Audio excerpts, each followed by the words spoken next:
Siap Bu Sri Meliana. Ya, terima kasih pimpinan. Yang saya hormati pimpinan Komisi 13, para anggota Komisi 3.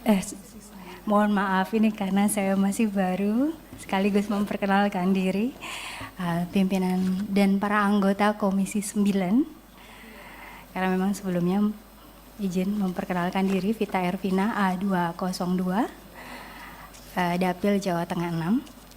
Yang saya hormati Kepala Badan Gizi Nasional beserta jajaran. Ini adalah kali pertama memang saya ingin meng-highlight bahwa Badan Gizi Nasional ini memberikan satu program prioritas nasional yang luar biasa cakupannya. Ini menjadi satu komitmen negara yang memang saya pikir harus dijalankan secara hati-hati, profesional dan berkelanjutan. Karena kami tidak ingin Pak, bahwa program ini cuma berhasil secara administratif. Tadi kan angka-angkanya luar biasa. Tetapi nanti gagal secara kualitas dan harapannya tentu tidak nanti akan memberikan dampak yang baik bagi masyarakat khususnya kepada anak-anak dalam penanggulangan nantinya stunting. Maka beberapa yang ingin saya sampaikan Bapak, tadi saya melihat terkait dengan progres Badan Gizi Nasional penerima badan bergizi gratis ini. Saya baru melihat, karena mohon maaf karena baru, ada pusat kegiatan belajar masyarakat yang juga penerima bantuan penerima makan bergizi gratis ini. Ini nanti apakah bagaimana mekanismenya, prosedurnya seperti apa, saya mohon diberikan pencerahan. Kemudian di sini saya juga lihat selain dari anak-anak sekolah, ada ibu hamil dan menyusui, tadi sudah sempat disinggung. Saya berharap juga ingin tahu mekanismenya seperti apa, bagaimana penyelenggaraan yang sudah berjalan seperti apa, tadi belum banyak disampaikan, agar tidak tumpang tindih Pak di lapangan dengan data-datanya, pemberiannya seperti apa sampai sekarang ini, karena ini masih rendah juga pemberiannya. Di beberapa tempat ada masukan bahwa di kabupaten dan kotanya sendiri sudah ada program untuk ibu hamil dan ibu menyusui ini, supaya tidak tumpang tindih nanti bagaimana bisa melengkapi mungkin. Kemudian terkait tadi target dari pencapaian yang sudah ada, bahwa peningkatan fokus ini akan direalisasikan 82,9 juta. Berarti kan akan menambah SPPG nih. Kemudian akan banyak rekrutmen bagi kepala SPG dan juga dengan korwilnya. Ini koordinasinya seperti apa, rekrutmennya. Kalau kita melihat Pak, tadi saya melihat bahwa banyak laporan-laporan terkait dengan keracunan, kejadian-kejadian yang ada. Ditarik linearnya dengan BASI ada baru sekitar 32% SPPG yang memiliki sertifikat layak hygiene sanitasi ini, maka indikatornya seperti apa? Berarti masih banyak. Kalau keracunan seperti itu kan pasti ada pelanggaran SOP. Kemudian bagaimana sanksinya? Itu yang ingin kita tahu juga, karena supaya tidak berulang kejadian-kejadian keracunan ini, bahkan kan jadi merugikan buat anak-anak. Kemudian saya ingin bertanya juga terkait kapan nantinya targetnya 100% SPPG ini bisa bersertifikat layak higienis.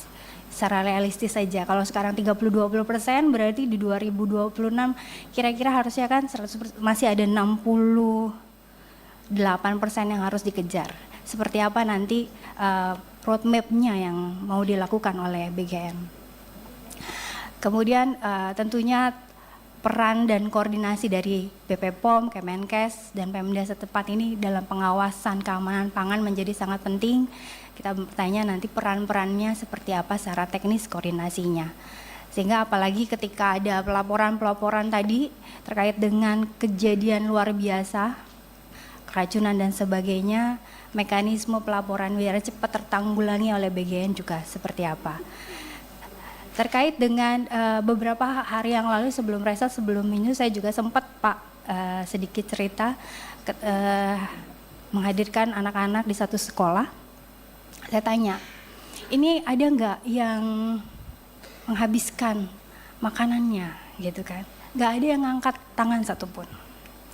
Ini berarti pasti makanannya tersisa, ya kan? Nah ini penanganan sisa makanan limbahnya kemana? Sehingga kemudian para gurunya ini menghimbau anak-anaknya, kebetulan ada orang tua murid, untuk membawa Tupperware supaya menghindari food waste, ya kan, sehingga bisa ditanggulangi. Nah ini kalau dari bagian, dari sisi bagiannya seperti apa untuk penanganan sisa makanannya, begitu. Kemudian ada juga dari laporan saya sedikit dari Dapil, Pak, ada juga yang menanyakan bagaimana sih ahli gizi tadi. Kalau kita melihat data ahli gizi yang ada 20.185, SPPG kita ada 21.102. Berarti kan ada gap sekitar SPPG ini ada yang tidak punya ahli gizi. Karena ternyata di lapangan memang ada kesulitan kemudian mencari yang sesuai persyaratan tadi.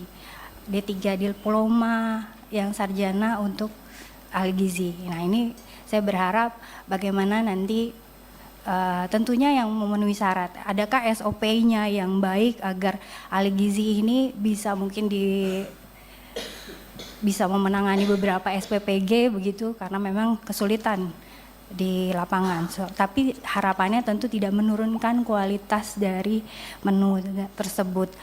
Terkait juga dengan menu, lagi saya juga berharap agar SOP dalam pemenuhan menu untuk anak-anak ini juga bisa diterapkan untuk yang lebih lokal. Karena lidahnya anak-anak ini kan suka macam-macam, tapi kalau misalnya dikasih mango sticky rice kan juga mereka kebingungan akhirnya misalnya gitu, karena mereka belum terlalu aware kalau di daerah. Jadi harapannya lebih juga bisa lebih menyesuaikan di kearifan lokal.